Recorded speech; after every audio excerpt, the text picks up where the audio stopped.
Dahil sa katotohanang ipinapangaral ng Santa Iglesia Katolika na hindi maitanggi ng mga protestante sa lungatang aral at pahayag ng mga pastor.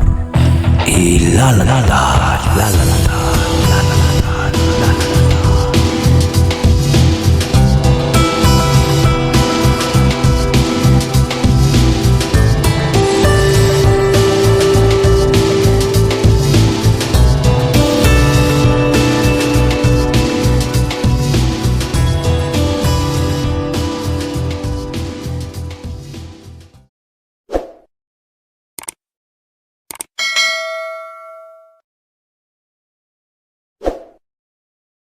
Yan, muli ito po inyong lingkod si Brother Angel Santos, your Catholic Church Defender. Siyempre po, lahat po tayo dapat maging tagapagtanggol ng simbahang Katoliko. Lalong-lalo na sa panahon ngayon. Diyos ko, lagi ko na po sinasabi, no? Ayan na, si Mama Mary, tayo lang ngayon. So, kailangan, kung nasa ibang sekta ka man, please share this kung may kilala kayong ibang sekta. Mahalaga po ang mga sinasabi ni Mama Mary at maniwala na tayo. Kasi nandun po yung kaligtasan. Akala nila, okay, Biblia lang, wala sa Biblia, hindi na daw tama. Naku, yan ang sinasabi natin, no? Tandaan po, lagi ko sinasabi, kung Katoliko ka, huwag kang magtanong sa kalaban ng Katoliko. Amen?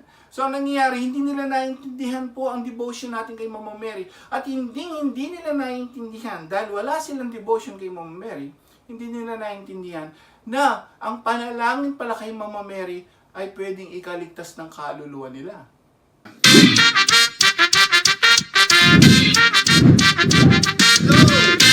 Lahat po ng mga nandyan, ako maririnig. Ano muna yung topic natin ngayon? Ayan, ready na po ba kayo? Topic 78. Ano ba yung topic natin ngayon? Napakahalaga, muli. Focus tayo kay Mama Mary at Holy Rosary. No? So ano ba sa Holy Rosary? Ano sabi natin? Santa Maria, Ina ng Diyos. Naku, ayaw ng mga ibang sekta yan. Hello? Amen po ba? Ayaw nila yan. Holy Mary, Mother of God. Ito ang tanong ngayon ng mga ibang sekta. Ibang sekta ka man, makinig ka kapatid. Sabi, sigurado tanong mo rin ito.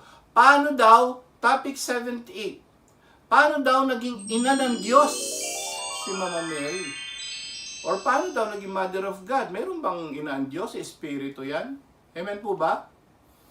Yan ang mga ibang tuligsa na maling paratang, na maling, yun nga sinasabi natin, no? Tandaan mo kapatid, sabi nga, kung walang theology, hindi magiging proper po ang interpretation nila sa Biblia. So, ang dapat dito, tandaan natin ang simbahan, ang magdidikta kung ano yung gagawin pagdating sa spiritual. Amen? Kasi wala po silang authority. Sabi ko nga, no theology. Wala silang mga apostolic succession. Napakarami nilang wala. So, ang nangyayari, pag mayroon silang bagong-bago lang naririnig, lalo na kay Mama Mary, galit na galit po sila. Binabastos, binabasag yung ano ni Mama Mary. They don't even know, hindi nila alam napakahalaga pala ng pagsasanto rosaryo natin para sa ating kaligtasan. So please, kung ibang sekta ka man, makinig kang mabuti. Ito po yung sagot. Paano daw naging ina ng Diyos? Why? Bakit nagkaroon ng mother? Si Mama Mary ba ay Diyos? Malalaman natin ngayon. Amen? So, share nyo na po ito sa lahat ng ibang sekta, mga kaibigan nyo. Para pag may nagtanong sa'yo, malalaman nyo agad, yung pala yun. Yes, bakit naging tawag sa atin, natin sa Kanya is Mother of God, Ina ng Diyos. Ready na po ba kayo? Pen and paper nyo, and please share this. Ito po yung dahilan. Amen? So, ganito po kasi yan, no? Tandaan po natin, ito pong mga ginagawa natin ngayon, una sa mga apparition natin. Gaano ba kahalaga yan sa Mama Mary, pag sa Santo Rosario? Uulitin ko yung dati ko pang sinabi, nasa Bible ang Holy Rosary. Okay? Pangalawa po, yung panalangin ni Mama Mary, yes, napupunta kay Jesus. Akala ng ibang mga sekta, hindi. Kung ibang sekta ka man, maniwala ka. Mas maniniwala ako kay Mama Mary kaysa dun sa taong nagtayo lang ng sarili nilang iglesia. Amen? Mas maniwala kay Mama Mary kaysa kung sino mang pinaka-pinuno nyo, kapatid. Sino mahalaga? Mama Mary, kinalugdan nga ng Diyos eh. Ginawa nga siya ng nanay ng anak mismo ng Diyos eh. Mahalaga o hindi? At nalaman natin last week, napakahalaga ng panalangin niya. Ang nakakatakot dito, ang sabi niya, napakaganda pa naman. Sabi niya, mag-Holy Rosary tayo, paulit-ulit po yun. Ang nangyayari sa mga ibang tao, kung ibang sekta, hindi ka nag-Holy Rosary, paano yun? Nagdidirect kayo sa God, paano kung hindi? Malinaw po ang sabi sa Biblia, di po ba? Hindi dinidigdig ng Diyos ang panalangin ng mga masasama. Malinaw po yun. So si Mama Mary lang, pwede tayo, kung masama tayo, nag-direct God, pwede. Pero kung gusto mo talagang pakinggan ka, dumaan ka kay Mama Mary. Sabi niya mismo, I will lead them to my divine Son. Amen? Palakpakan natin si Lord. Yun ang kagandahan ng Catholic Church. Kompleto po. So kung sabi ko nga, kung hindi pa kayo Katoliko, please, bumalik na po kayo sa Catholic Church. Kasi kailangan nyo ng tulong ni Mama Mary. Hindi kayo matutulungan ng founder nyo na ordinaryong tao na nagtayo lang ng sariling iglesia, kapatid. Sasabihin ko na po sa inyo. Ito po wala pong personalan to. Ito po sa kaligtasan ng lahat, kaalaman lang. Ito po yung sagot sa mga panunuligsa. Paano naging ina ng Diyos na naman? Ayan, pupunta na po tayo doon. Tandaan natin, si Jesus ba ay Diyos? Tanong, si Jesus ba ay Diyos? Alam niyo po, napakalinaw. Old Testament pa lang, malinaw na po na mayroon ng prophecy kay Jesus. Isaiah chapter 7 verse 14. Ililinawin po natin ha. Ano sabi rito sa Isaiah chapter 7 verse 14? Sabi rito, prophecy for Jesus bilang Diyos. Kaya nga't ang Panginoon na rin ang magbibigay ng palatandaan. Maglilihi ang isang dalaga at manganganak ng lalaki at ito'y tatawaging Emmanuel. So, tanungin natin, ano yung Emmanuel na yun? Bakit may Emmanuel? Ano ba ibig sabihin ng Emmanuel? Malinaw po yan, napakalayo pa nun sa panahon ni Jesus. Emmanuel, makikita nyo po yan sa aklat ng Mateo chapter 1 verse 23. Napakalinaw po nito. Ano ba ibig sabihin ng Emmanuel? Pinaliwanag ni San Mateo. Ano sabi niya rito? Dito po sa chapter 1 verse 23. Maglilihi, sabi ni San Mateo, maglilihi ang isang dalaga at manganganak ng isang lalaki at tatawagin itong Emmanuel. Ano ibig sabihin nun? Eto, ang kahulugay kasama natin ng Diyos. Ang salita ng Diyos. Salamat sa Diyos. Palakpakan natin si Lord. Napakaliwanag po. Kasama natin ang Diyos. At sino ba ang nagsasabi na ina ng Diyos? Ang nagsabi po na si Pope Pius XII. Alam niyo po pa sa mga noong pa man mga fathers of the church, may karapatan ba sila magsabi na ina ng Diyos? Na akala nila wala sa Biblia? Una, authority meron? Yes. Mateo chapter 18 verse 18, titingnan natin muna yung authority na nagsabi ng mga gagawing Mother of God. Ayan. Ano sabi rito sa mga apostol po bago umakyat? Natural, ibibigay yung kapangyarihan para may mag-alaga sa kanyang church. Amen? Hindi nila naintindihan po yun. Hindi nyo naintindihan yun kung ibang sekta ka. Kailangan nyo mag-iwan na susi, kailangan nyo mag-iwan ng mga apostol para mag-alaga sa church niya, para maraming maligtas. Iiwanan niya, di wala na naman. Di ba? Theology tawag doon. Ano sabi niya rito? Sa mga apostol, sabi niya, sinasabi ko sa inyo, anumang ipagbawal ninyo sa lupa ay pagbabawal sa langit, at anumang ipahintulot ninyo sa lupa ay pahintulot sa langit. Ang salita ng Diyos. Ano yon? Authority sa mga apostol. Natural po, theology na naman ang mga apostol namatay. Successor, mayroon, may kapalit. Natural. Papalitan po yun. Pababayaan ba ni Jesus yung kanyang church? Amen ba? Hindi yung pababayaan. So may kapalit yan. Yan, ang mga pope. Sila magdi-decide na naman ngayon. Bakit? Ang church po ang magdi-decide, hindi ang Biblia. Hello? Naintindihan niyo po yun? So medyo, sabi ko nga sa mga ibang sekta, pag walang theology, doon nahihirapan. May lilaw po yan. 1 Timothy chapter 3 verse 15. The church is the pillar of truth. is the foundations of truth for our salvation. Truth. 1 Timothy chapter 3 verse 15. The church, okay, siyang magiging gabay mo, hindi po yung Biblia. Ang Biblia is a part of the teaching of the church, para mas malinaw. Amen? So sila magsasabi ngayon, sila magsasabi na mag-Holy Rosary ka. Sila magsasabi ngayon na gawin mo Mother of God na ngayon. May pahintulot sila? Wala. Meron. Sila kasi successor ng mga apostol. Amen? Palakpakan natin si Lord. Sila magsasabi. So tayo lang ang mayroon nun, the Catholic Church, yung church na laganap sa buong mundo. Tayo lang po ang mga pinaka-leader natin, may authority. May pahintulot. Kaya pag hindi ka sumunod sa mga yan, hindi ka sumusunod kay Kristo. Amen? Si Jesus mismo nagsabi po nun, ha? Hindi ko sino-sinong tao. Ano man ang pahintulot niya din sa lupa, ipahintulot sa langit. So pag sinabi nilang gawin nating Mother of God, gawin natin Mother of God. Meron bang basihan sa Biblia? Ayan, pinauna natin. Yung iba sabi nila si Jesus hindi Diyos. Pinauna natin, ha, malinaw po. Mananahan, Emmanuel, mananahan ng Diyos sa atin. Diyos siya o hindi? Diyos. Isa pang pagpapatunay na si Jesus ay Diyos. Ano sabi rito? John chapter 1 verse 1. Malinaw, ano sabi rito? 1:1, ano sabi rito? Hanggang 2. Sa pasimula pa'y naroon na ang salita. Pasimula po ng mundo. Kasama ng Diyos ang salita at ang salita ay Diyos. Kasama na siya ng Diyos sa pasimula pa. Sa pamamagitan niya, nilikha ang lahat ng bagay at walang anuman nilikha ng hindi sa pamamagitan niya. Mula sa Kanya ang buhay.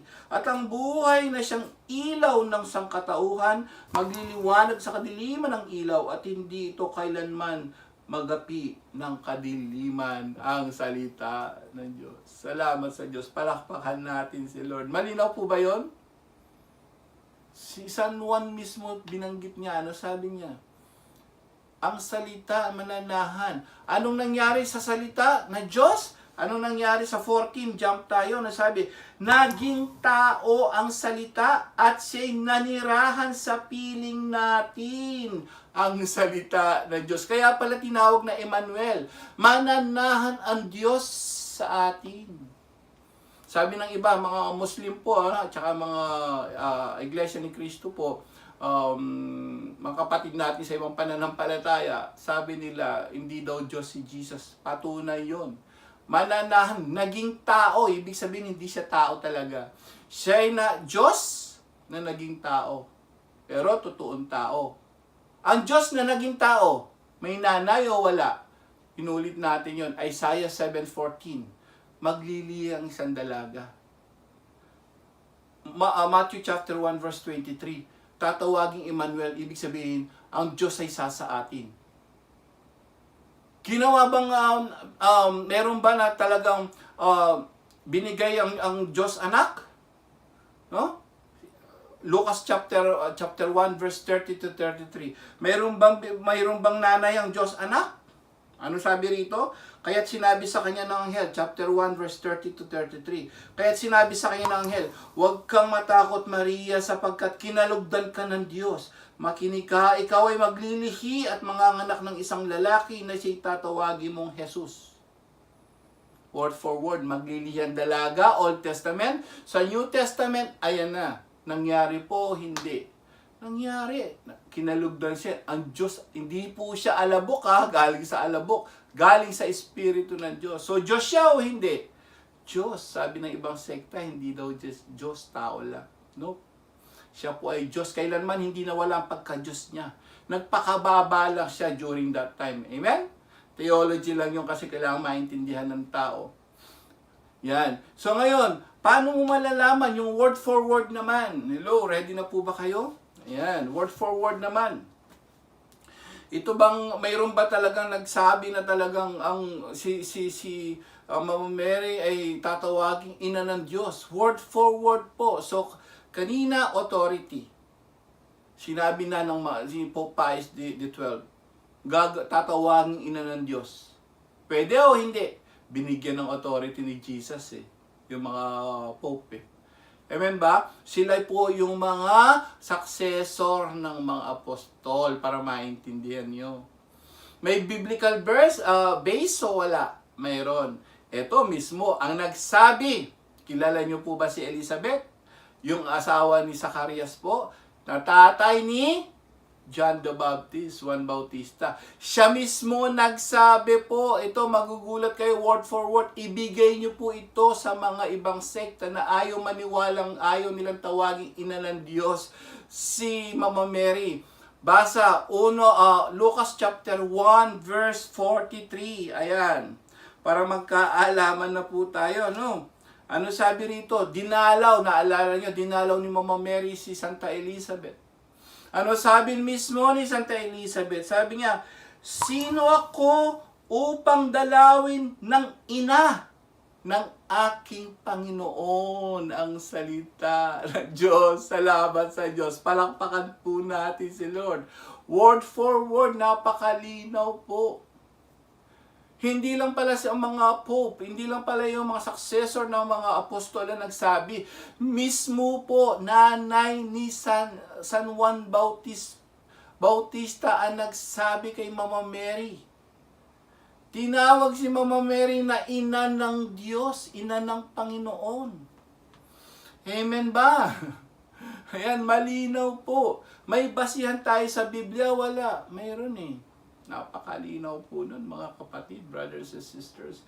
Kaya nga sabi ko, itanong mo sa kanila, pag sinabi nilang naging Mother of God, tanungin mo sila, bakit? Si Jesus ba ay Diyos o hindi?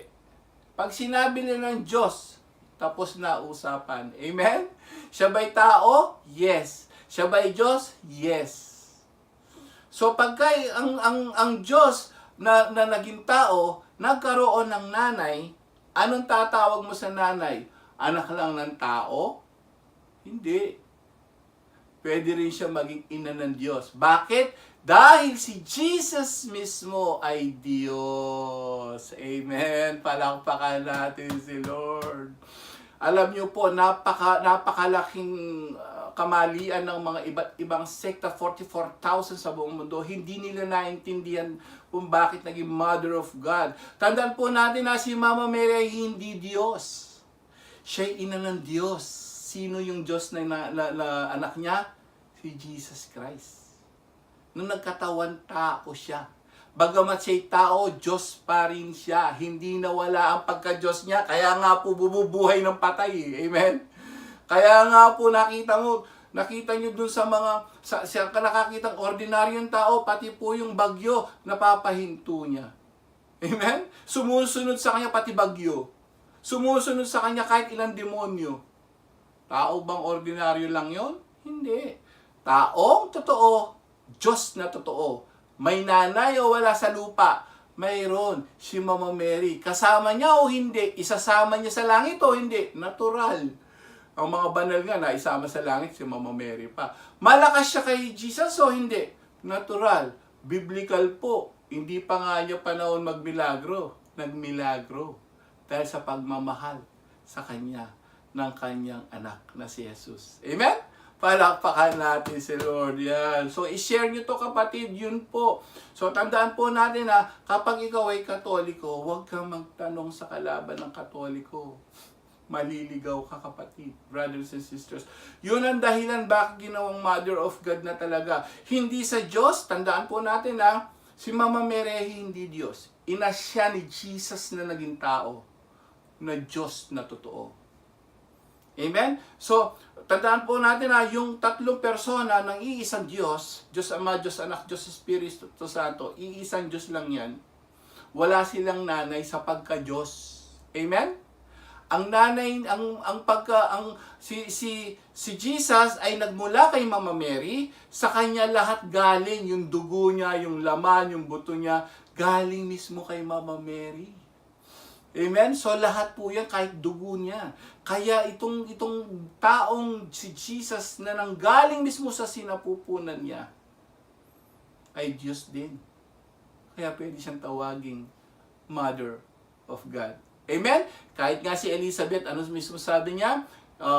Nanay ni San Juan Bautista, sabi niya, ba dinalaw ako ng ina ng aking Panginoon.